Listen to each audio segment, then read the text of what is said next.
In today's video, I'm going to show you how to unrestrict on Messenger. If you have restricted a person, even if you search their names, you cannot find their username showing up.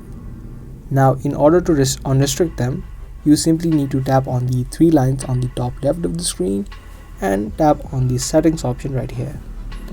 After you do that, under preferences, you'll have a privacy and safety option. You can tap on it, and again a few privacy and safety options will open up, and here you'll be able to see restricted accounts.